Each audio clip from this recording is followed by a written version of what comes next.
혹시 전라북도 남원 뱀사골의 단지의 숲이라고 들어보셨나요? 한겨울 지리산 산중턱 오지에 은퇴한 교사 김태식은 얼어붙은 산길에서 처음 그들을 마주했습니다. 피를 흘리며 덫에 걸린 채 절규하던 늑대개, 그리고 아무 말 없이 그러나 무언가를 전하듯 바라보던 또 다른 두 마리. 그 만남은 한 남자의 삶을, 그리고 이 지역의 역사를 뒤바꿨습니다. 이웃집 단지라는 진돗개의 죽음 이후 30년 만에 다시 울려 퍼진 지리산의 하울링은 단순한 자연의 소리가 아니었습니다. 그것은 오랜 침묵 끝에 되살아난 생명의 숲이 깨어나는 신호였습니다. 당신이라면 그날 그 하울링을 외면할 수 있었겠습니까? 사람에게 길들여진 개가 어느 날 산으로 사라지면 사람들은 그들을 방견이라 부릅니다. 주인의 손을 벗어난 그들은 마을을 떠돌고 때론 무리를 지어 쓰레기통을 뒤지고 달장을 노리곤 합니다. 그리고 시간이 지나 사람의 손길을 완전히 잊게 되면 우리는 그들을 들개라 부릅니다. 그러나 들개가 모두 늑대개는 아닙니다. 늑대개는 단지 산에 사는 개가 아니라 늑대의 피를 이어받은 야생의 들개입니다. 그들의 눈빛에는 사냥꾼의 본능이 있습니다. 늑대개가 사람 몸에 좋다는 소문이 나고 밀렵꾼들이 지리산 곳곳에 올무와 덫을 설치합니다. 동네 가축과 강아지, 반려견 할 것 없이 올무와 덫에 걸려 목숨을 다했습니다. 아내가 남긴 유일한 가족이라 믿었던 이웃집 추장엽 씨도 그랬습니다. 그의 진돗개 이름은 단지였고 역시 밀렵꾼 덫에 걸려 죽었습니다. 처음에는 이분이 밀렵꾼인 줄 알고 싫어했고 오해했습니다. 그러나 지금 이분은 그 사건 후 지리산을 떠났습니다. 어느 날 우리 집 앞마당에 늑대개가 나타났습니다. 처음 봤습니다. 무섭더군요. 하지만 다친 늑대개를 치료해 주었습니다. 그랬더니 제 집이냥 자꾸 머물더군요. 놀라우시죠? 자, 그럼 이 스토리 시작해 보겠습니다. 전라북도 남원 지리산 뱀사골 골짜기의 한 귀퉁이에 조그마한 집 한 채가 자리 잡고 있습니다. 나는 그 집에서 혼자 살고 있는 김태식입니다. 66세 은퇴한 중학교 과학교사였고 서울에서의 생활을 정리하고 이곳에 온 지도 어느덧 3년이 되었습니다. 도시의 소음 대신 새벽 안개와 장작 타는 소리를 친구 삼으며 지냈습니다. 그날 밤도 평소와 다르지 않았습니다. 반쯤 마른 나무 토막을 아궁이에 밀어넣고 국밥 한 그릇으로 몸을 녹였습니다. 창문 너머로는 눈보라가 몰아치고 있었고 나는 두꺼운 이불을 덮고 라디오에서 흘러나오는 옛 7080 음악을 조용히 흐늘거리며 그 리듬에 맞춰 당단을 맞추고 있었습니다. 그런데 바깥 현관 쪽에서 탁탁 하는 소리가 들렸습니다. 처음에는 바람이 문을 건드린다고 생각했지만 소리는 끊기지 않았고 누군가가 문 앞에 있다는 묘한 직감이 들었습니다. 심장이 조용히 울리는 가운데 나는 후레쉬를 들고 문을 열었습니다. 문을 열자 찬바람 사이로 두 마리의 커다란 동물이 서 있었습니다. 젖은 털, 얼룩진 눈빛, 그리고 뒷다리를 절뚝이는 모습. 그들은 늑대개였습니다. 내가 처음 마주한 야생의 눈빛은 위협보다는 절박함으로 가득 차 있는 것 같았습니다. 순간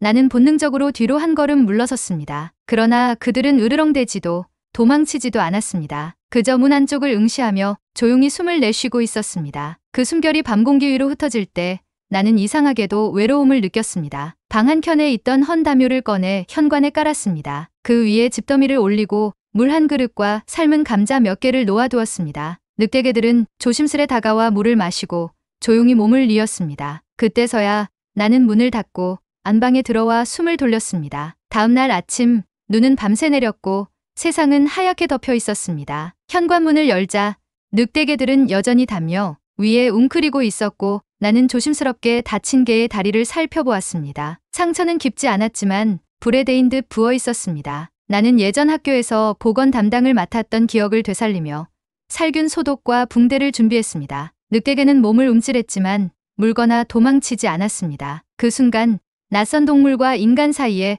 무언의 신뢰가 피어나는 것 같았습니다. 산골 마을에는 오래전부터 늑대개의 전설이 떠돌고 있었습니다. 지리산 깊은 곳에서 인간과 섞여 살아온 야생의 후예들이라는 이야기. 그들은 사람을 해치지 않지만 사람에게 마음을 열지도 않는다고들 했습니다. 특히 지라산 늑대개들은 특이하게도 3마리씩 짝을 지워 다니며 지리산에 자생하는 진귀한 산약초나 도라지 등을 찾아서 먹는다는 소문이 있었습니다. 나는 지금 그 전설을 내 마루 앞에서 마주하고 있는 셈이었습니다. 그날 밤 늑대개 한 마리는 내 처마 밑에서 고개를 들고 하늘을 향해 짧게 울었습니다. 짙은 안개 너머로 들리는 그 울음은 낮지도 높지도 않았습니다. 마치 무언가를 기다리듯 혹은 잃어버린 것을 찾듯.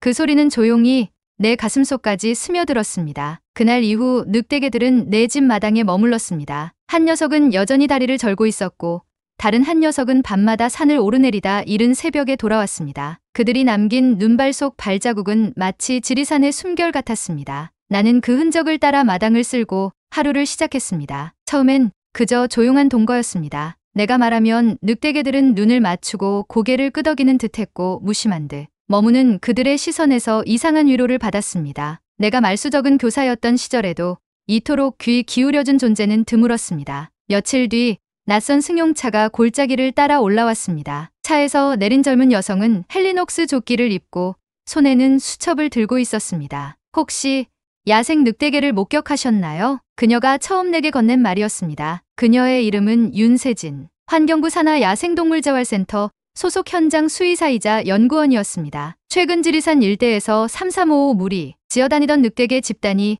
포획꾼과 밀렵꾼들의 활동 이후 뿔뿔이 흩어졌다는 이야기를 들려주었습니다. 나는 마당을 가리켰고 세진은 조용히 숨을 삼켰습니다. 이 개체들 우리가 추적 중이던 삼형제 무리 중 일부일 수도 있어요. 세진은 무릎을 꿇고 천천히 손을 뻗었습니다. 다친 늑대개는 그녀의 손길을 피하지 않았고 오히려 몸을 맡겼습니다. 정말 믿기 어렵네요. 보통 야생 늑대개들은 사람 냄새만 나도 도망칩니다. 나는 그 말을 듣고 웃었습니다. 저도 그럴 줄 알았습니다. 그런데 처음부터 다르더군요. 그 말에 세진은 나를 한참 동안 바라봤습니다. 윤세진 씨는 잠시 고민한 듯 말했습니다. 당장은 이곳이 가장 안전할 겁니다. 치료 장비를 가져오겠습니다. 나는 고개를 끄덕였고 그녀는 이틀 뒤 다시 오겠다는 말을 남기고 떠났습니다. 그 주 주말 나는 장작을 구하러 산길을 따라 올랐습니다. 눈은 무릎까지 쌓였고 공기는 고요했습니다. 그러다 나는 선명한 핏자국이 난 흔적을 보게 되었습니다. 그 붉은 선은 적막한 지리산 산골에서는 보기 힘든 모습이었습니다. 마치 조용히 나를 부르며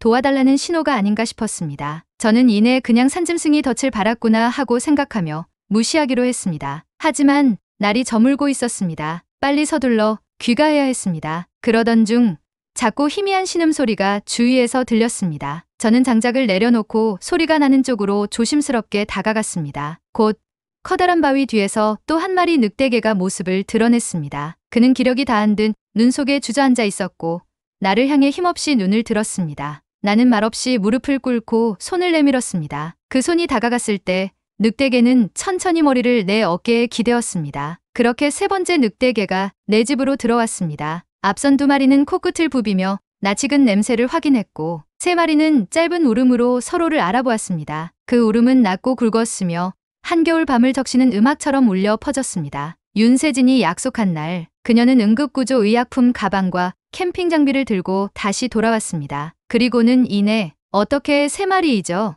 윤세진이 놀라워하며 물었습니다. 한 마리도 바위 뒤에서 발견했어요. 덫에 걸린 채 상처를 심하게 입었어요. 내가 이렇게 대답하자마자 그녀는 조심스럽게 세 마리 늑대개의 상태를 점검하고 상처 부위를 다시 소독했습니다. 그녀의 손끝에는 흔들림이 없었고 늑대개들은 마치 기다렸다는 듯 그녀의 손을 받아들였습니다. 확실히 이 녀석들 같은 무리였던 것 같아요. 외형도 닮았고 냄새 반응도 가족처럼 하네요. 윤세진 씨는 그렇게 말하며 붕대를 감은 발을 살피다가 고개를 갸웃했습니다. 이 상처 누군가 고의로 설치한 덫에 걸린 것은 맞는 것 같아요. 그런데 도대체 어떤 덫이죠?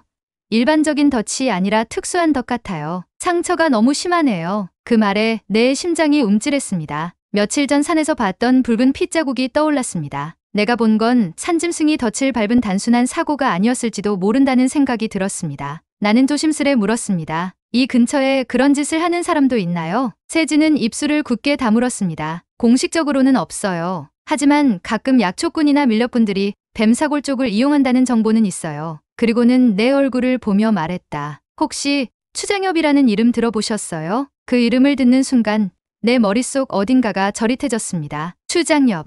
마을 장터에서는 늘 허름한 점퍼를 입고 산삼 줄게 밤에 와라고 속삭이던 사내. 그가 이 지역에서 가장 오래된 약초꾼이자 유일한 밀렵 혐의자였다는 사실이 떠올랐습니다. 나는 조심스레 대답했습니다. 그 사람 산길 위쪽 헛간 하나 있는 폐 가설물에 혼자 삽니다. 말이 별로 없고 산에서만 봐요. 윤세진 연구원은 고개를 끄덕이며 작은 수첩에 무언가를 적었습니다. 추적이 필요하겠네요. 연구원님은 이 말을 남기고 서둘러 돌아갔습니다. 그날 밤 나는 왠지 모르게 창문을 자꾸 확인하게 되었습니다. 늑대개들은 여전히 마당에 웅크리고 있었지만 눈빛은 예전과 달랐습니다. 그들은 바깥 어둠을 향해 무언가를 경계하고 있는 것 같았습니다. 나는 나도 모르게 불을 껐습니다. 달빛 없는 어둠 속에서 산이 조용히 숨을 쉬는 소리를 들었습니다. 그리고 그 속에는 인간의 발소리가 아닌 철제가 휘어지는 듯한 짤깍하는 이질적인 소리가 묻혀 있었습니다. 다음 날 마당 한켠 눈밭에서 녹슨 덫 하나를 발견했습니다. 덫은 아무렇게나 눈 위에 던져져 있었고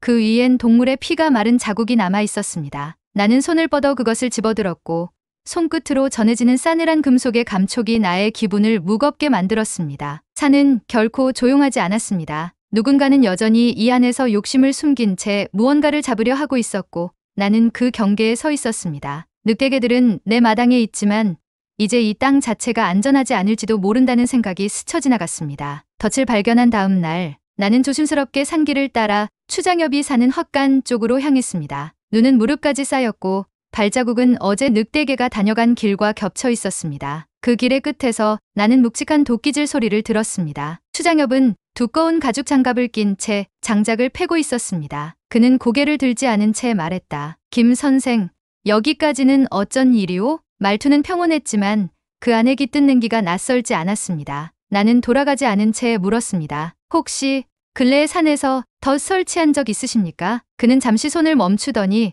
천천히 고개를 들었습니다. 그 눈빛엔 흔들림도 없고 변명도 없었습니다. 동물보호법이 바뀐 건 알아. 하지만 이 산에서 살아남으려면 말이 아니라 밥이 필요하잖소. 그는 도끼를 내려놓고 내 쪽으로 한 걸음 다가왔습니다. 그리고는 담배를 한 개비 꺼내 물고 불을 붙였습니다. 그리고는 나에게 말했습니다. 난 이 산에서 30년을 살았어. 그 짐승들보다 오래. 그 말에 내가 할 말은 많았지만 입을 열 수 없었습니다. 그도 나도 같은 산에서 살아가는 사람이라는 점에서 이상하게도 한마디도 더 할 수 없었습니다. 그러나 나는 그가 이전의 덫을 이용하여 밀렵과 불법 사냥, 불법 도축을 한 일을 이미 아는 사람이었습니다. 그의 퉁명스러운 말과 표정에 나는 살짝 당황했습니다. 이젠 그만하셔야 합니다. 그 짐승들 다시 돌아갈 수 있게 해줘야 해요. 내 말에 그는 고개를 저었습니다. 당신이 산짐승의 부모라도 돼요?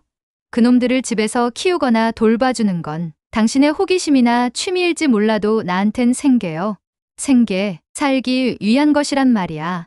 젠장, 그놈들의 가죽 한 장이면 병원비라도 낼 수 있어요. 아시겠어요? 그 말에 나는 할 말을 잃었습니다. 한 인간의 절박함과 한 동물의 생명 사이, 그 틈에서 나는 그 짐승들의 주인도 보호자도 아니었기 때문입니다. 난 아무 말도 못한 채 그냥 서 있었습니다. 그리고는 하늘의 해가 뉘엿뉘엿 저물고 있음을 느꼈습니다. 나는 하는 수 없이 그냥 인사를 드리고 집으로 돌아올 수밖에 없었습니다. 집이 가까워지자 늑대개들은 나를 보고 반가웠는지 마당 앞까지 다가왔습니다. 심지어 꼬리도 살짝 흔들었습니다. 여전히 다친 녀석은 절뚝였고 다른 두 마리는 다친 녀석 주변으로 그 녀석을 감싸듯 걷고 있었습니다. 그 모습은 마치 아주 오래된 가족처럼 느껴졌습니다. 윤세진 연구원은 다음날 아침 일찍 다시 찾아왔습니다. 덫의 위치, 상처 부위, 혈흔의 분포를 보고 그녀는 이렇게 단정지었습니다. 이건 고의예요. 습관적인 수렵 방식이에요. 정황상 추장엽 씨가 그렇게 했을 가능성이 아주 높아요. 아니요, 거의 확실해요. 나는 윤세진 연구원을 보며 조용히 고개를 끄덕였습니다. 그럼 이제 우리가 이 아이들을 지켜야겠네요. 그 순간부터 나는 나 자신에게 하나의 다짐을 했습니다. 이 산에서 다시는 밀렵으로 인한 산짐승들의 피해가 더 되지 않게 막아야 한다고. 이른 아침 눈이 얕게 깔린 산책길에서 나는 다시 피 묻은 흔적을 발견했습니다. 그건 작은 흔적이 아니었습니다. 잘려나간 털 조각, 얇은 혈흔, 그리고 녹슨 강철 덫의 흔적이었습니다. 심장이 서늘해졌습니다. 분명히 추장엽은 밀렵을 계속하고 있었고 그 덫은 이번에도 늑대개들을 겨냥하고 있었습니다. 나는 휴대폰으로 덫과 혈흔 사진을 남기고 윤세진 연구원에게 연락을 취했습니다. 윤세진 연구원의 목소리가 휴대폰에서 들려왔습니다. 이후 윤세진 연구원은 놀랄 정도로 빠르게 반응했습니다. GPS 좌표 찍어두세요. 제가 바로 갈게요. 센터 쪽에도 정식 보고를 넣을게요. 그녀의 목소리에는 평소보다 강한 긴장이 배어 있었습니다. 그날 오후 윤세진 연구원은 작은 드론과 열화상 카메라를 들고 도착했습니다. 우리는 가장 최근 덫이 발견된 지점에서부터 산중턱을 따라 수색을 시작했습니다. 산은 조용했고 그 침묵이 더 위험하게 느껴졌습니다. 해가 지기 직전 드론의 열화상 화면에서 전송된 데이터에 이상한 패턴이 포착되었습니다. 디스플레이 화면에 반짝이는 작은 동물 피사체 2개, 그리고 그 근처 움직이지 않는 하나의 동물 모양의 피사체 1개, 아마도 덫에 걸려 고통스레 몸부림치는 그림자 하나가 비춰졌습니다. 가요. 윤세진 연구원은 말이 끝나기 무섭게 눈밭을 향해 뛰기 시작했습니다. 나도 그 뒤를 따랐고 우리가 도착했을 때 한 마리 늑대개가 철제 덫에 오른발이 걸린 채 절규에 가까운 소리로 울고 있었습니다. 나는 마침 손에 들고 있던 손도끼로 덫을 부쉈고 윤세진 연구원은 재빠르게 붕대를 꺼내서 다리에 감아 추가 출혈을 막았습니다. 늑대개는 아픔에도 불구하고 우리를 물지는 않았습니다. 그 눈빛 속엔 단지 고통, 그리고 우리가 마지막 희망이란 믿음이 있는 것 같았어요. 우리가 돌아가는 길목에서 멀찍이 서 있는 그림자를 보았습니다. 한 손에는 망태, 다른 손에는 덫을 든 채 추장엽이 언덕 위에서 우리를 바라보고 있었습니다. 왜 그 짐승들을 위해 그렇게까지 하시오? 그는 우리를 보며 낮게 외쳤습니다. 윤세진 연구원 한마디도 하지 않았고 나는 조용히 대답했습니다. 그들도 이 산의 주민입니다. 당신처럼요. 그날 밤 늑대개의 울음은 달빛 없는 숲을 흔들었습니다. 마당 한복판에서 웅크린 녀석의 상처를 바라보며 나는 결심했습니다. 이제부터 이 산을 지키는 일에 내 겨울을 걸기로요. 다친 늑대개는 응급처치를 마친 후에 제대로 움직이지 못했고 계속 신음소리를 내고 있었습니다. 나는 헌 이불을 2장 찾아 하나는 바닥에 깔아주고 하나는 덮어주었습니다. 그리고는 장작불 옆에 눕혀두고 조용히 경과를 지켜보았습니다. 윤세진 연구원은 센터에 연락을 취했지만 폭설로 인해 구조 차량은 진입이 불가능한 상태였습니다. 그래서 일단 늑대개의 상처 치료와 경과를 지켜보기 위해 길이 뚫릴 때까지 같이 있기로 했습니다. 우리는 그날 밤 상처 입은 늑대개를 지켜보며 시간과의 싸움을 하고 있었습니다. 다음날 새벽, 마당 너머 어둠 속에서 이상한 기척과 소리를 느끼고 들었습니다. 늑대개 둘도 잔뜩 긴장한 채 귀를 쫑긋 세우고 울타리 쪽을 응시했고 심지어 무섭게 으르렁 소리를 내기 시작했습니다. 나는 얼른 손전등을 들고 조심스럽게 캄캄한 창밖을 살폈습니다. 그러나 아무도 없었고 아무것도 보이지 않았습니다. 그날 이른 아침, 저는 오늘 새벽에 이상한 기척이 났던 곳으로 가보았습니다. 거기엔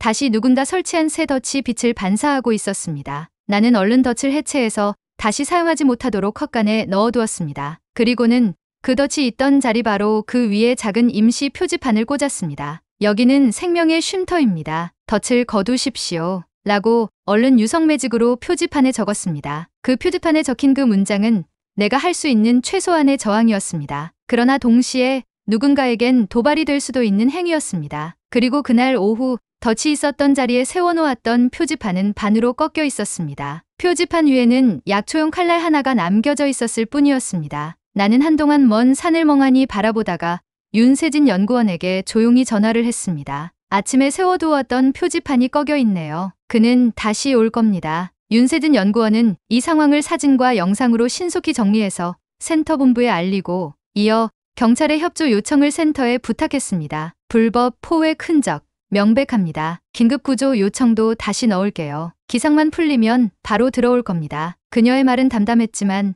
그 눈빛은 고요한 분노로 물들어 있었습니다. 그리고 그날 늦은 오후 나는 길이 뚫렸는지를 확인하기 위해 마을 쪽으로 걸어갔습니다. 그런데 마을 입구 쪽에서 굵은 발자국이 눈 위에 발자국을 남기며 우리 집 방향으로 이어진 흔적을 발견했습니다. 그 흔적은 마당 가까이까지 다녀간 후 다시 숲속으로 사라졌습니다. 그는 우리가 자고 있는지도 확인했던 걸까요? 나는 마당에 작은 불을 피우고 먹다 남은 음식을 주면서 불 앞에 3마리 늑대개를 불러 모았습니다. 그들이 도망치지 않도록, 그러나 두렵지 않게 이 땅이 자신들의 집이라는 것을 다시 느낄 수 있도록 저와 늑대들은 그 추운 밤을 나란히 불 앞에 앉아 견뎠습니다. 얼마쯤 지나 갑자기 늑대개 한 마리가 고개를 들어 이리저리 살피기 시작하였습니다. 그리고는 내 눈을 제 친구를 바라보듯이 고개를 들어 빤히 쳐다보는 것이었습니다. 그 눈빛은 물음 같기도 위로 같기도 했습니다. 나는 조용히 그 녀석에게 말했습니다. 이 녀석아, 이 산에서 너희를 지켜줄 사람이 아직 남아있다는 걸 기억해. 이튿날 아침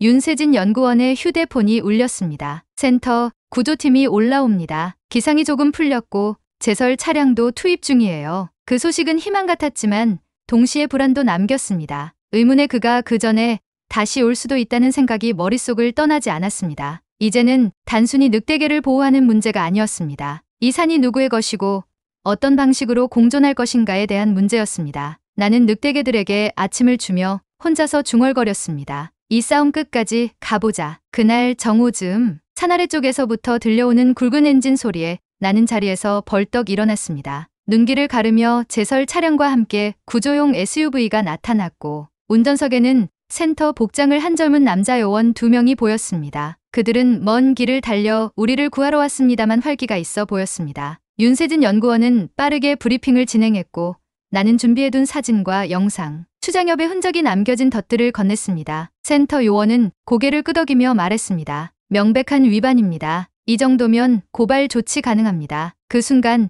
울타리 밖에서 낮은 발소리가 들렸습니다. 고개를 돌리자 산 아래 마을 쪽에서 한 남자가 올라오고 있었습니다. 바로 추장엽이었습니다. 그는 여전히 무표정한 얼굴로 발을 내딛고 있었지만 그 걸음에는 무언가 묵직한 결심이라도 한 듯 존재감 있는 발걸음이었습니다. 그를 본 구조팀 요원 중 하나가 경계하듯 앞으로 한 걸음 나왔습니다. 이어 윤세진 연구원도 본능적으로 몸을 살짝 구조 요원 쪽으로 돌리면서 한 걸음 뒤로 물러나며 그를 경계하며 되도록 멀리 떨어지려는 듯 하였습니다. 이내 다가온 추장엽은 고개를 숙인 채 조용히 말했습니다. 내가 한 일이 아니요. 오히려 난 그놈들을 쫓고 있었소. 그 말은 모두를 당황하게 했습니다. 그는 한숨을 쉬고 이내 먼 산을 바라보면서 뒷짐을 지고 조심스럽게 말을 이어갔습니다. 몇 달 전 죽은 내 아내가 마지막으로 유언처럼 남긴 가족이 있소. 이름은 단지인데 진돗개요. 그 진돗개도 몇 달 전 밀렵분들의 덫에 걸려 안타깝게도 죽었소. 그게 마지막이었지.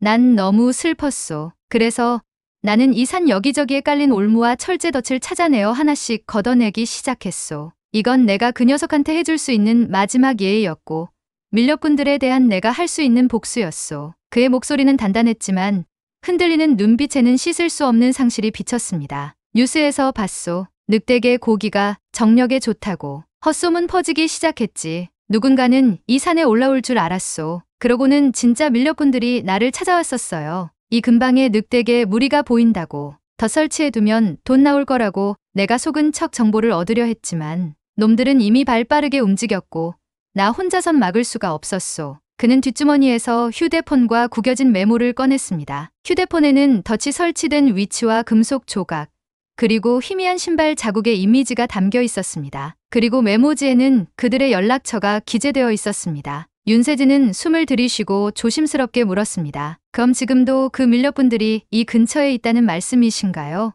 있지. 어제도 이 근처 어슬렁거리는 걸 봤소. 그놈들 아직 더 퇴수 못했을 거요. 아직도 이 산에서 뭔가 노리고 있어. 그 말에 구조팀 요원 둘은 고개를 끄덕이며 장비를 꺼냈습니다. 그날 오후 우리는 추장엽 씨가 안내하는 대로 산 능선을 따라 수색에 나섰습니다. 윤세진 연구원은 드론을 띄웠고 나는 사진을 들고 지형을 살폈습니다. 마침내 작은 동굴 입구 근처에서 새로 설치된 덫과 감시 장비 일부를 발견했고 근처에는 인화성 물질과 도축 도구도 있었습니다. 그리고 드디어 움막을 짓고 그곳에서 은신 중이던 밀렵군 한 명을 적발했습니다. 윤세진 연구원은 신속히 경찰에 위치를 알렸고 결국 경찰들은 헬기까지 동원한 대대적이고 신속한 체포작전에 나서 결국 밀렵군 한 명을 검거하게 되었습니다. 남은 2명도 하산 중 세워둔 차량에서 은신 중인 것이 적발되어 결국 전원 검거에 성공하였습니다. 마침내 경찰 차량에 태워진 이들과 센터 요원이 골짜기 아래로 떠나던 순간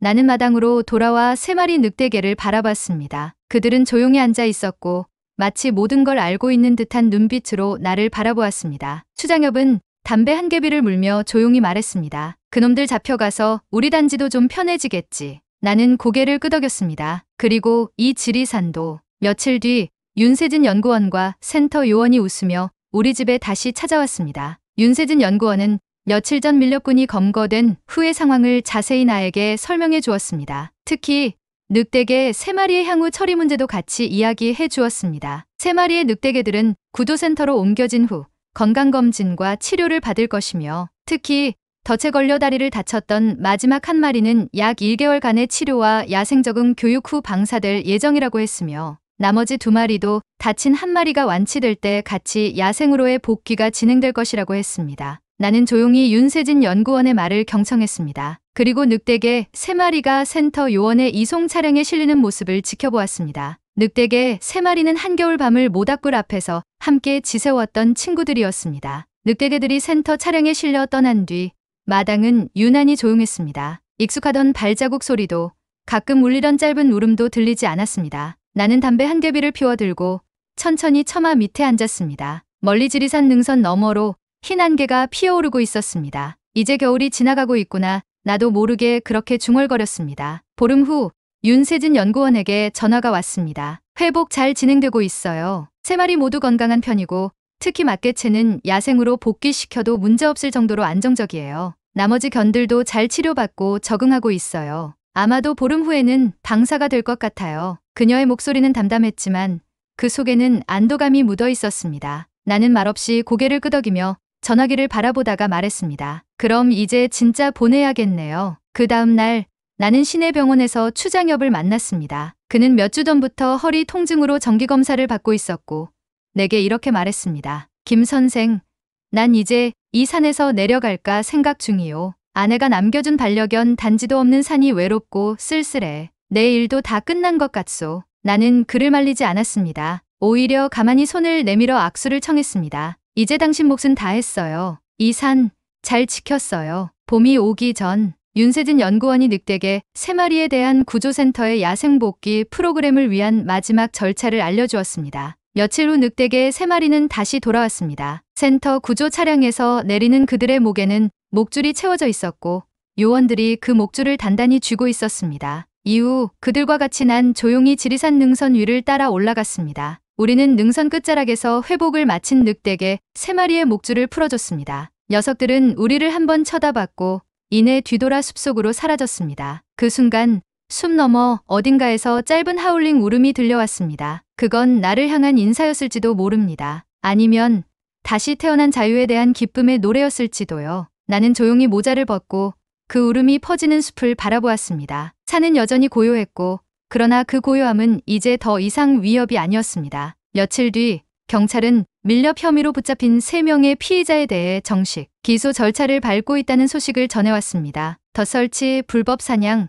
도축, 도구 보유 등 중대한 위반 사항이 확인되었고 추장엽의 증언과 내가 남긴 사진 자료도 결정적 증거가 되었다고 했습니다. 이 사건은 전국에 보도되었고 동물보호단체들도 성명을 냈습니다. 지리산 생태계 복원을 위한 지역주민협의회도 새롭게 출범했습니다. 추장엽의 제안으로 단지의 숲이라는 이름의 보호구역이 지정되었고 그곳에는 이곳은 생명의 쉼터입니다. 그 어떤 이유로도 해를 끼치지 마세요. 라는 문구가 적힌 표지석이 세워졌습니다. 나는 그 석비 앞에 작은 감자 한 알을 올려두고 조용히 눈을 감았습니다. 봄 기운이 스미는 어느 날 윤세진 연구원은 웃으며 나를 찾아왔습니다. 김 선생님, 이제 이 산도 좀 숨통이 트이겠네요. 나는 모처럼 웃음을 지으며 장작을 나르던 손을 멈췄습니다. 그녀는 말없이 내 옆에 앉아 고요한 마당을 바라보았습니다. 그리고 조용히 한마디 했습니다. 그 아이들 가끔 꿈에 나와요. 나는 고개를 끄덕였습니다. 저도요. 집 마당 앞에 셋이 나란히 앉아있는 장면을 자주 봅니다. 고개를 갸웃거리면서 뭔가 묻고 있는 듯한 표정으로요. 세진은 미소 지으며 말했습니다. 아마 우리가 잘했는지 묻는 걸 거예요.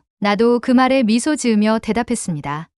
응, 그래도 우리가 함께 한 겨울은 꽤 괜찮았다고. 그날 저녁 나는 마루에 앉아 장작불 앞에 감자를 굽습니다. 바람이 솔숲 사이를 지나며 지나가고 어딘가에서 짧은 울음이 들리는 듯했습니다. 그리고 나는 조용히 중얼거렸습니다. 너희가 돌아간 그 숲 따뜻했으면 좋겠다. 다음 겨울에도 누군가의 마당에 조용히 찾아와 줄 수 있기를. 그렇게 나는 또 한 계절을 넘어가고 있었습니다.